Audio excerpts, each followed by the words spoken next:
So we're going to keep moving here. Phase 0, developing a strategy. So this needs to happen before anything else. So that's why it's even before phase 1.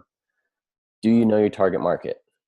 You specifically have a long history in Las Vegas. You guys are a top team in Vegas. You know, Aaron has invested a lot of time, money, and energy into advertising out there. So that's really positive because a lot of that advertising is geared towards a certain person at the end that they have in mind when they're creating the ad.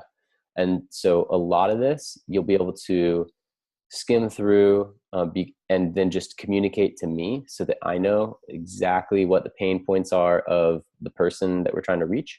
But there's some really good stuff here as well on not only just demographics, but psychographics, because you want to understand where your consumer really is, what their pain points are, what drives them, because people only take action out of 2 things, pain or pleasure. And so pain is way, way more convincing and makes people take action to avoid pain, rather than to seek pleasure or joy. So this goes through some really, really good questions, and we're not going to go through every one for sake of time, but again, I'll send this to you on the ebook. And then once you have your end customer in mind, because we're talking about Instagram for business here, right? We're not talking about an Instagram just for fun. No, it's just for business. Yeah. Well, yeah. That's what we want to get it to, at least. Like right now, he's got 500 followers and hasn't used it in 2 years, but I'd like to get him a setup page that he could use and generate business from. Yeah, exactly. And so do you have any type of goal as far as where you'd like it to be within 6 months? Yeah, I want to see him get to 10,000 followers. Okay. I think he can easily do it with how many people, with the 20,000 followers he has listening to him every month on the radio, with the continuous advertising he does on radio all day long and TV advertising. He should be able to get his name out there quickly in terms of Instagram and stuff, as long as he talks about it. For sure. And as long as he has quality content on it, there's a reason for people to follow. Mm-hmm. Awesome. And that's where you're going to come in and help us out. Right. And another question. So what would that do for you if you were to get to 10,000 followers for your dad within 6 months? I don't think it's going to have a very direct, quick, effect. I think it's going to take more of a, time thing. After, say, 6 months, we get the 10,000 followers. Then after another 6 months, those 10,000 followers start sending in leads. Right. Or referrals or something like that. I think it's going to take time for us to build that relationship with them. But once we get that follower count, those followers will start to, see us more and more, and we'll get them in our database and stuff like that. So I think we'll start to get some deals out of it after the next 6 months. Awesome. So yeah, you believe it'll have an indirect impact on the bottom line. Yes. And I'll also show you through this how we can make that more direct. Okay. Awesome. So moving on to this, once you've identified the community you need to build in order for the business to take off, you got to create an epic content strategy. And so this goes into feeding the community the content they desire. So once you've identified, okay, this is our niche. This is what they want. An example could be in the music industry, you research similar accounts based on genre, look, and feel, and then you see what content hashtags resonate with most of their audience. So if you have a realtor in Vegas who does something very similar to you and kills it on Instagram, see what's working. Yeah. Right? This isn't reinventing the wheel. A lot of it is success modeling. So you model someone else's success on the platform that you want to do well at. Gotcha. And so that'll be part of it too, is part of the research. Okay, what are they posting? What's their strategy? Are they using live during open houses? Are they posting a ton to their story? Are they showing a good mix of their home lifestyle, family life, as well as them listing houses? Or is it just pure house? So you get to see what's working, what's resonating. And then based on that, you have real data for free on what's working. You don't have to just throw stuff at the wall and think about it and, oh, what if this works? What if that works? You have real data right in front, available to you. And so That'll be something that you can go through, is start to look at people in the market and identify a couple accounts that are doing it well. Okay. Then a big one right here is have a clear brand identity.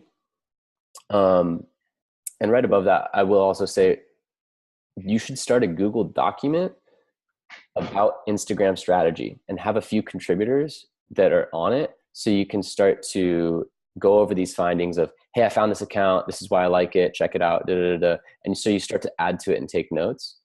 That'll be super helpful to just have it as a resource in a shared doc.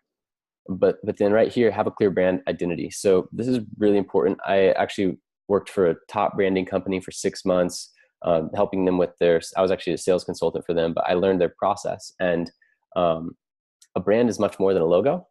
So a brand, it should have its own social security number, basically. It should be its own thing, its own person. And obviously Aaron Taylor, the real estate guy, is a personal brand.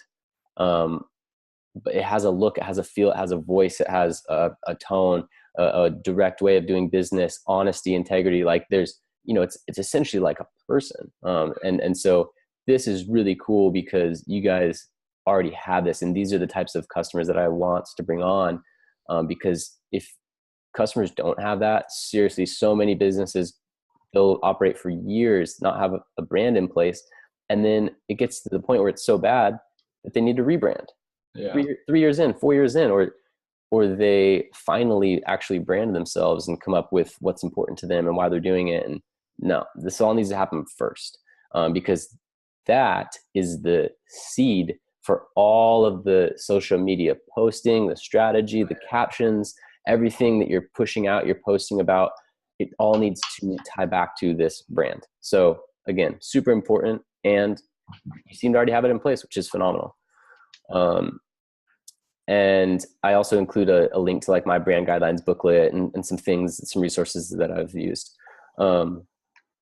Now, strategy, measuring, Social Blade, Iconosquare. There are some awesome websites out there that help you to manage and measure your engagement on Instagram. So posting consistently, that'll help to build some anticipation and reliability. I want to see what you're committed to posting. So for a lot of businesses, once per day, Monday through Friday, works for them, and it builds. Okay, cool. So if it's too much, that's fine. If you only want to do 3 a week, then do 3 a week. But here's the key: consistency. Whatever you start with, you have to maintain. You can't do 5 and then do 1 the next week and then do 3, and you got it every day. So my thing I was going to talk with you about is you do virtual tours a lot. Mm-hmm. Every one of those should start going up. Right. Why not? We do five, maybe. Yeah. 5 Does it listings a mess week. with the algorithm? Like some things when you do a video, it obviously, but I don't understand. It doesn't change anything. It's just no, a feed. it's all about followers, right? There's just a feed. Yeah, whoever's following you will see that feed, and then any of the hashtags you add under it. If we start consistently posting every single virtual tour listing we get a few of those a week.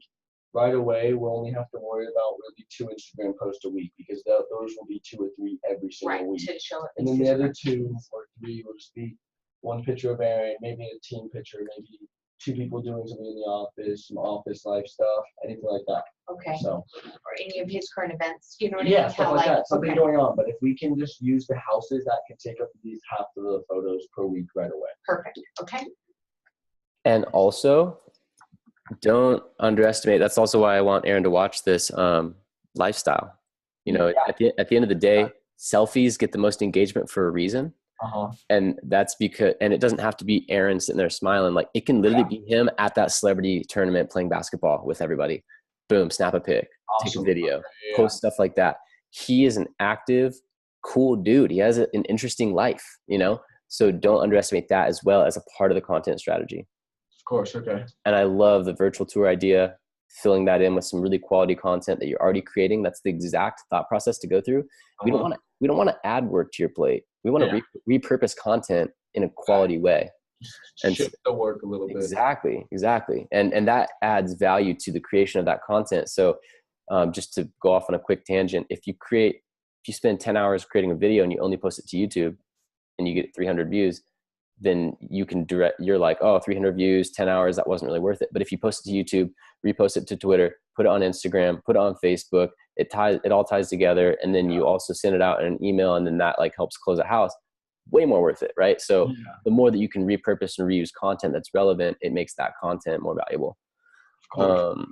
So awesome. Goal of once per day for posting. Phenomenal. And the phase 2 of this is all about content strategy. It's pages and pages and pages of ideas and stuff that I've used that works. And okay, here's another one. Invite engagement using CTAs, call to action. So not every post needs to contain a buy now, but a good amount should. I like to use about 30%. And Gary Vee talks about the jab, jab, jab, right hook. So it's the process of keeping people entertained and engaged, very similar to how a TV broadcast show, when live programming was really popular, they'd do like 10, 15 minutes of the show and then 5 minutes of commercial. 10 minutes of the show, 5 minutes, right? So it's like, here's value, here's entertainment, boom, sale. Here's value, boom, sale. So a call to action could be, right, like video of Aaron playing basketball, doing his thing.